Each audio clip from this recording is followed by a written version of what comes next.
দেখুন, কথায় আছে ভাসুরের নাম মুখে নিতে নেই, অথবা এমনও হতে পারে মুখে নিলেও স্পষ্ট করে দিক নির্দেশ করতে নেই কে সেই ব্যক্তি। বিশ্বের সমস্ত ন্যাকামো একদিকে, কিন্তু মোদি আর দিদির সেটিং এর দোহাইতে সিবিআই এর ন্যাকামো অন্যদিকে। কেন বলছি তার কারণ শিক্ষক নিয়োগ দুর্নীতির মামলায় সিবিআই সাপ্লিমেন্টারি চার্জশিট দিয়েছে।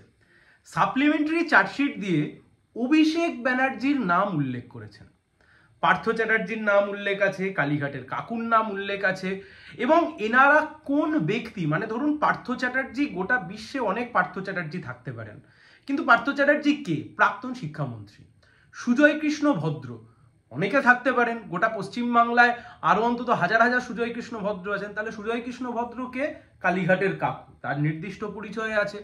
কুন্তল ঘোষ, কুন্তল খুবই চেনা পরিচিত একটি নাম, কুন্তল ঘোষ প্রচুর আছে।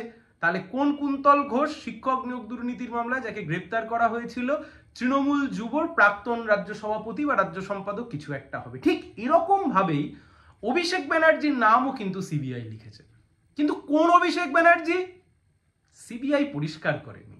জনৈক অভিষেক ব্যানার্জি, জনৈক অভিষেক ব্যানার্জি। আপনি ভাবুন, এই যে আমরা এতদিন বলছিলাম সেটিং সেটিং সেটিং, মানে কেমন সেটিং আপনি একবার ভাবুন। পার্থ চ্যাটার্জি প্রাক্তন শিক্ষামন্ত্রী, সুজয় কৃষ্ণ ভদ্র কালীঘাটের কাকু, কুন্তল ঘোষ প্রাক্তন তৃণমূল কংগ্রেসের রাজ্য সভাপতি বা ইত্যাদি। কিন্তু অভিষেক ব্যানার্জির বেলায় কি অভিষেক ব্যানার্জি? গোটা পশ্চিমবাংলায় খুঁজলে হয়তো লাখখানেক অভিষেক ব্যানার্জি খুঁজে পাওয়া যাবে। পশ্চিমবাংলায় খুঁজলে হয়তো একই বয়সের অভিষেক ব্যানার্জি কয়েক হাজার খুঁজে পাওয়া যাবে। কি অভিষেক ব্যানার্জি? সাংসদ অভিষেক ব্যানার্জি উল্লেখ নেই। মমতা ব্যানার্জি রাজ্যের মুখ্যমন্ত্রীর ভাইপো অভিষেক ব্যানার্জি উল্লেখ নেই। তৃণমূল কংগ্রেসের সর্বভারতীয় সম্পাদক অভিষেক ব্যানার্জি চার্জশিটে কোথাও উল্লেখ করা নেই। আপনাদের নিশ্চয়ই মনে আছে, আজ থেকে কয়েকদিন আগে শিক্ষক নিয়োগ দুর্নীতির মামলাতে শুভেন্দু অধিকারীর ভাই দিব্যেন্দু অধিকারীর নাম সামনে চলে এসেছিল। আপনি একবার ভাবুন যে সিবিআই এর সেটিং কোন পর্যায়ে গিয়ে পৌঁছেছে, এবং মোদি অমিত শাহ তৃণমূলকে এবং অভিষেক ব্যানার্জিকে আসলে কতটা ভরসা করেন, যেখানে শুভেন্দু অধিকারীর ভাই দিব্যেন্দু অধিকারীর নাম স্পষ্টভাবে সিবিআই এর চার্জশিটে উল্লেখ হয়ে যায়, কে দিব্যেন্দু অধিকারী তাও স্পষ্টভাবে উল্লেখ হয়ে যায়, কিন্তু অভিষেক ব্যানার্জির নাম, কে অভিষেক ব্যানার্জি সেটা কিন্তু স্পষ্ট হয়ে যায় না। তাহলে কি দিল্লির বিজেপির নেতারা শুভেন্দু অধিকারীর চাইতে বেশি অভিষেক ব্যানার্জিকে ভরসা করেন? সেটিং এর রাজনীতি, আবার বলছি, যা চলছে মহারাষ্ট্রের রাজনীতি, মহারাষ্ট্র মডেল। একদিন সকালে উঠে দেখলেন একদল বিধায়ক অন্য দলে চলে গেছে, সরকার পড়ে গেছে, সরকারকেও বানিয়ে নিয়েছে। কিন্তু আমাদের কথা খুব স্পষ্ট, খুব স্পেসিফিক।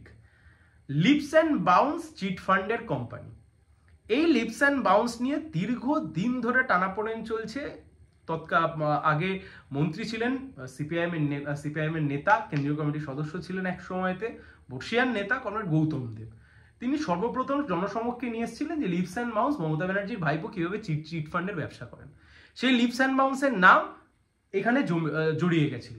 আপনাদের নিশ্চয়ই মনে আছে, বিচারপতি অমৃতা সিনহা যে সময়তে এই প্রাইমারি মামলা শুনছিলেন, সেই মামলা শোনবার সময়তে অভিষেক ব্যানার্জির অ্যাসেট ডিক্লারেশন, অভিষেক ব্যানার্জি একজন সাংসদ হিসেবে তার কি অ্যাসেট, তার কি লাইবিলিটিস, তা দেখে পর্যন্ত প্রশ্ন তুলে ফেলেছিলেন।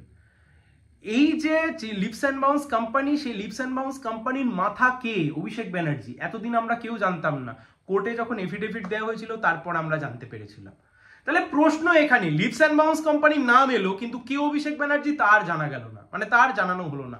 কাকে বাঁচাতে চাইছে বিজেপি সরকার? কাকে বাঁচাতে চাইছে? খুব স্পষ্ট কথা, পরিষ্কার কথা। পশ্চিমবাংলার বুকে বুয়া ভাতিজা কা সরকার, শুভেন্দু বাবু বলেছেন, অমিত শাহ বলেছেন, মোদিজি বলেছেন যে বুয়া ভাতিজা দুজনকে আমরা জেলের ভাত খাওয়াবো। কিন্তু কোথায় কি? কালীঘাটের কাকু জামিন পেয়ে বাইরে চলে এসছে, কালীঘাটের ভাইপো তো ছেড়ে দিন। কালীঘাটের কাকু বলেছিলেন আমার বাবু সর্বশক্তিমান, পৃথিবীর কোনো শক্তি পারবে না আমার বাবুকে ছুঁতে। কালীঘাটের কাকু সবাইকে ভুল প্রমাণ করে, নিজেকে ঠিক প্রমাণ করে নিজেই জামিন পেয়ে বাইরে চলে এসছেন। কালীঘাটের ভাইপোর কথা তো ছেড়ে দিলাম। কিন্তু প্রশ্ন খুব পরিষ্কার। দেখুন, সেই সারদা থেকে শুরু হয়েছিল পশ্চিমবাংলা চুরি দুর্নীতির ইতিহাস এই সরকারের আমলে। সারদা, রোজভ্যালি, নারদা, একের পর এক চিটফান্ড দুর্নীতির মামলা, পৌরসভা নিয়োগ দুর্নীতির মামলা, গরু পাচার, কয়লা পাচার, রেশন দুর্নীতি, আচ্ছা, এর বাইরে শিক্ষক নিয়োগ দুর্নীতি, আপনি একের পর এক সব দুর্নীতির অভিযোগের তদন্ত কোর্ট হাতে তুলে দিয়েছিল বিশ্বাস করে ইডি এবং সিবিআই। আপনি দেখুন কোথায় তদন্ত, কোথায় মুখ থুবড়ে পড়ে আছে, আপনি আজকে আর কিচ্ছু খুঁজে পাবেন না। বকটুই, সিবিআই আপনি আজকে আর খুঁজে পাবেন না। গরু পাচার, কয়লা পাচার, খাদ্য দুর্নীতি খুঁজে পাবেন না। সারদা রোজভ্যালির ফাইল আর খুঁজে পাওয়া যাবে কিনা তা নিয়েও হয়তো ডাউট রয়েছে। পশ্চিমবাংলার বুকে সেটিং এর রাজনীতি করতে গিয়ে তৃণমূল আর বিজেপি পশ্চিমবাংলার বুকে লুট হয়ে যাওয়া চাকরি, পশ্চিমবাংলার বুকে চুরি হয়ে যাওয়া কোটি কোটি টাকা, লুট হয়ে যাওয়া কোটি কোটি টাকা, বাংলার টাকা, বাংলার ছেলে মেয়েদের হক চাকরি উড়ে চলে গেল, লুটে উঠে গেল। বিজেপি স্বপ্ন দেখালো, কিন্তু সেটিং এর রাজনীতি করতে গিয়ে অভিষেক ব্যানার্জিকে আর চিনে উঠতে পারল না। ভাসুরের নাম নেওয়া বারণ, অথবা নাম নিলেও কে সেই ব্যক্তি চিনিয়ে দেয়া বারণ। মোদি দিদির সেটিং। সবাই ভালো থাকবে।